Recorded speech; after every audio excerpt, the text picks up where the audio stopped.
declined to indict that officer. There were calls almost immediately from activists, organizers, and politicians to place all such cases in the hands of special prosecutors. In fact, New York Attorney General Eric Schneiderman even asked Governor Cuomo to immediately grant his office the power to investigate and prosecute killings of unarmed civilians by law enforcement officials. Well, yesterday, Governor Cuomo, backed by the families whose relatives died at the hands of police, including the mother of Eric Garner, signed an executive order which will give Eric Schneiderman the power to investigate cases in which people are killed by police officers.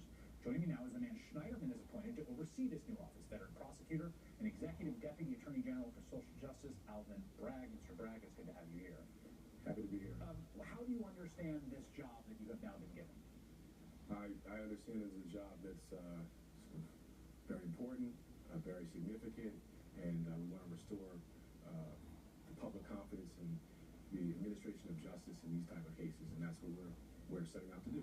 I sat across from Marilyn Mosby the day that she announced charges in Baltimore, and I said to her, "Are you ready for what they are going to come at you with because you announced these charges?" And she said, "I'm ready," and we have seen an incredible campaign waged against her to tarnish her, to sort of politically pressure her. Are you ready for what's going to happen if and when a tragedy strikes that you're going to have to prosecute? Well, in terms of the job, I'm ready. I'm backed by a team of great prosecutors with great experience. I also am coming with experience myself, and so we're certainly ready to follow the facts wherever they may lead and to investigate and, if appropriate, prosecute. In terms of sort of political fallout and things of that nature, I'm a civil servant, so I will defer to... They're not going to worry about that, though. They don't care. You can't. You're not going to be able to tell the FOP if the police you're a civil servant if you're prosecuting one of their members. Well, it's a long-held expression in my line of work. We follow the facts wherever they may lead, and we do so without fear or favor. So if someone wants to be disappointed in our results, so be it. If someone wants to be thrilled in our results, so be it as well. We're not going to be moved by that. We're going to follow the facts and apply the law to the facts and apply our best judgment. What's your understanding of why this step was necessary?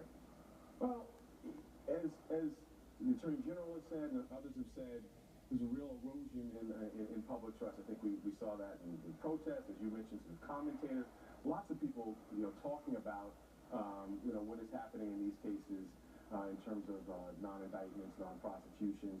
And so really the move to a special prosecutor here in New York is one to restore confidence in terms of having a prosecutor, an attorney general, and myself and our unit take up these cases because we're not dealing with the police on a day-to-day basis.